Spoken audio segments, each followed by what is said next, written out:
ಎಲ್ರಿಗೂ ನಮಸ್ಕಾರ. ನನಗೆ ಸಡನ್ ಆಗಿ ಒಂದು ಹಾಡು ಹೇಳಬೇಕು ಅಂತ ಅನಿಸ್ತು, ಅದಕ್ಕೆ ಈ ವಿಡಿಯೋ ಮಾಡ್ತಿರೋದು. ಎಲ್ಲಾದರೂ ಇರು ಎಂತಾದರೂ ಇರು, ಎಂದೆಂದಿಗೂ ನೀ ಕನ್ನಡದವನಾಗಿರು. ನಾನು ಯಾಕೆ ಈ ಮಾತು ಹೇಳ್ತಿದ್ದೀನಿ, ಯಾಕೆ ಈ ಹಾಡು ಹೇಳ್ತಿದ್ದೀನಿ ಅಂತ ನಿಮ್ಗೆಲ್ರಿಗೂ ಗೊತ್ತಾಗಿದೆ ಅನ್ಸುತ್ತೆ. ಕನ್ನಡ, ಕರ್ನಾಟಕ ಅಂತ ಬಂದ್ರೆ ಪ್ರತಿಯೊಬ್ಬ ಕನ್ನಡಿಗನಿಗೂ ಇಟ್ಸ್ ಅನ್ ಇಮೋಷನ್. ಹಾಗೇನೆ ನಮ್ಮ ಭಾಷೆ ಬಗ್ಗೆ, ನಮ್ಮ ಕನ್ನಡ ಭಾಷೆ ಬಗ್ಗೆ ಯಾರಾದ್ರೂ ಒಬ್ರು ಟೀಕೆ ಮಾಡ್ತಿದ್ದಾರೆ ಅಂತ ಅಂದಾಗ ಸುಮ್ಮನೆ ಅಂತೂ ಕೂರಕ್ಕಾಗಲ್ಲ ಅಲ್ವಾ. ನಾವು ಕನ್ನಡದವರು ಎಂತ ವಿಶಾಲ ಹೃದಯದವ್ರು ಅಂದ್ರೆ, ಪ್ರತಿ ಭಾಷೆ ಸಿನಿಮಾನ ನೋಡ್ತೀವಿ, ಪ್ರತಿ ಭಾಷೆ ಸಿನಿಮಾ ಹಾಡುಗಳನ್ನ ಕೇಳ್ತೀವಿ, ಆರ್ಟಿಸ್ಟ್ಗಳನ್ನ ಎಂಕರೇಜ್ ಮಾಡಿ ಸಪೋರ್ಟ್ ಮಾಡ್ತೀವಿ, ಟೆಕ್ನಿಷಿಯನ್ಸ್ನ ಸಪೋರ್ಟ್ ಮಾಡ್ತೀವಿ.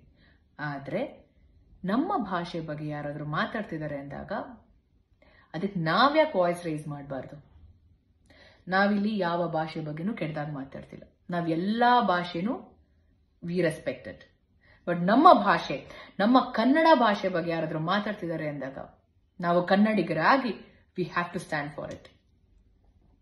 ನಂಗೆ ಇನ್ನೊಂದು ನಮ್ಮ ಭಾಷೆಲೆ ನಮ್ಮ ಕನ್ನಡದ ಹಾಡು ಇನ್ನೊಂದು ಹಾಕೋಕ್ ಬರ್ತಿದೆ.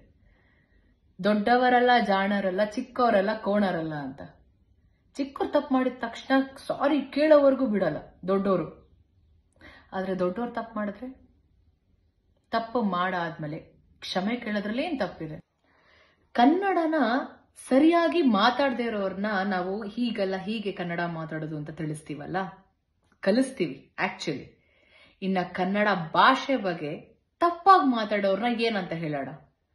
ನವೆಂಬರ್ 1ನೇ ತಾರೀಕು ಕನ್ನಡ ರಾಜ್ಯೋತ್ಸವ ಸೆಲೆಬ್ರೇಟ್ ಮಾಡ್ತೀವಿ. ನಾವ್ ಎಲ್ರೂ ಸಹ ಪ್ರತಿಯೊಬ್ಬ ಕನ್ನಡಿಗ ಅವರವರ ಸೋಷಿಯಲ್ ಮೀಡಿಯಾ ಪ್ಲಾಟ್ಫಾರ್ಮ್ ಅಲ್ಲಿ ಅವರವರ ಪ್ರೀತಿನ, ಅವರ ಅಭಿಮಾನನ ತುಂಬಾ ಚೆನ್ನಾಗಿ ವ್ಯಕ್ತಪಡಿಸ್ತೀವಿ. ಇವಾಗ ನಮ್ಮ ಭಾಷೆನ, ನಮ್ಮ ಭಾಷೆ ಮೇಲೆ ಇರುವಂತ ಪ್ರೀತಿ, ನಮ್ಮ ಭಾಷೆ ಮೇಲೆ ಇರುವಂತ ಗೌರವನ ನಾವು ತಿಳಿಸೋಣ. ಏನಂತೀರಾ?